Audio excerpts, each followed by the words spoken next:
ఇక్కడ చూస్తున్నారు నా ముంగట పోస్ట్ కార్డులు ఉన్నాయి. ఇవి 10,000 పోస్ట్ కార్డులు ఉన్నాయి. ఈ 10,000 పోస్ట్ కార్డులు కూడా మేము చాలా జాగ్రత్తగా ప్రతి ఒక్క పోస్ట్ కార్డు మీద Aadhaar card number, cell phone number, గ్రామం పేరు, మండలం పేరు, జిల్లా పేరు అన్నీ కూడా వేసి గౌరవ ముఖ్యమంత్రి గారి కోసమని కేవలం మా జాగృతి కార్యకర్తలై మాత్రమే ఒక 10,000 పోస్ట్ కార్డులు ఇవాళ తయారు చేసుకోవడం జరిగింది. ఇది గౌరవ ముఖ్యమంత్రి గారికి మేము ఇవ్వడం జరుగుతుంది. జాగృతి ఆధ్వర్యంలో కేవలం మా జాగృతి ఆడబిడ్డలో కార్యకర్తలై మాత్రమే 10,000 పోస్ట్ కార్డులు ఇవాళ సేకరించి మీకు ఇక్కడ చూపిస్తూ ఉన్నాం. ఎందుకోసం చూపిస్తున్నామంటే మీరు మార్చి 8 నాడు 2,500 ఇస్తున్నామని ప్రకటించకపోతే ఈ 10,000 ఆడబిడ్డలం తెలంగాణలో ఉన్న 10,000 గ్రామాలలో పోతాం. వేలాదిగా లక్షలాదిగా ఇట్లాంటి పోస్ట్ కార్డులే తయారు చేసుకొని మీ సోనియా గాంధీ గారికి 10 జనపథ్కి మేము పంపుతామని ఈ సందర్భంగా ప్రభుత్వానికి మేము హెచ్చరిక చేస్తూ ఉన్నాం. మీకు ఇప్పుడు ఇస్తున్నాం ముఖ్యమంత్రి గారికి.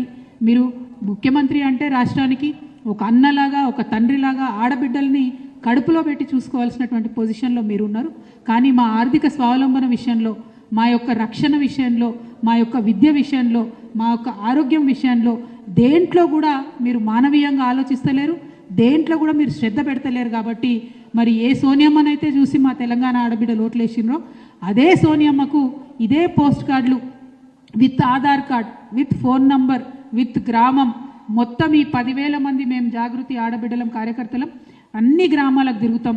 లక్షలాదిగా సోనియా గాంధీ గారికి 10 జనపథ్కి మరి కార్డులు పంచుతామని కూడా ప్రభుత్వానికి హెచ్చరిక చేస్తూ ఉన్నాము. ఆడబిడ్డల పట్ల మీరు అలక్ష్యం వహించకండి. మీరు అన్ని స్కీమ్లు రివ్యూలు చేస్తున్నారు, అన్నీ చేస్తున్నారు. ఆడబిడ్డల కోసం మాట్లాడటోళ్ళు ఎవరు లేరు అనుకుంటున్నారేమో. మీరు ఆలోచన చేయాలి. ఇదే తెలంగాణ నుంచి ఇగో ఇక్కడ కూర్చున్నటువంటి ఈ ఆడబిడ్డలమే దేశంలో ఎవరు మాట్లాడకముందు, మీ సోనియా గాంధీ గారు, మీ ప్రియాంక గాంధీ గారు మాట్లాడకముందు ఇగో ఇక్కడ కూర్చున్నటువంటి తెలంగాణ జాగృతి ఆడబిడ్డలమే ఆనాడు మహిళా బిల్లు కావాలని చెప్పి ఢిల్లీలో కూర్చొని మేము ధర్నా చేయడం జరిగింది. ఆ తర్వాత దేశవ్యాప్తంగా కదలిక వచ్చింది. మీ పాత్ర ఎక్కడా లేదు మహిళా బిల్లు రావడంలో. కనీసం ఇప్పుడు మహిళా బిల్లు తీసుకొచ్చినాం మేమందరం కష్టపడి. కేంద్ర ప్రభుత్వం ఇంప్లిమెంట్ చేస్తలేదు. సెన్సెస్ పెట్టగానే సెక్షన్ 5 మహిళా బిల్లులు ఏముంటుందంటే ఎప్పుడైతే సెన్సెస్ పెడతారో అప్పుడు ఇమీడియట్గా రిజర్వేషన్ ఎఫెక్ట్ అవుతుందని ఉంటుంది. కానీ దాన్ని కూడా మీరు పట్టించుకుంటలేరు.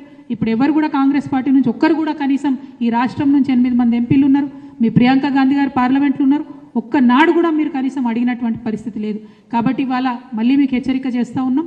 మీరు తక్షణమే మహిళలకు 2,500 ప్రకటించండి. లేకపోతే సోనియమ్మ గారికి మేము లక్షల సంఖ్యలో ఈ పోస్ట్ కార్డులు పంపడం జరుగుతుంది.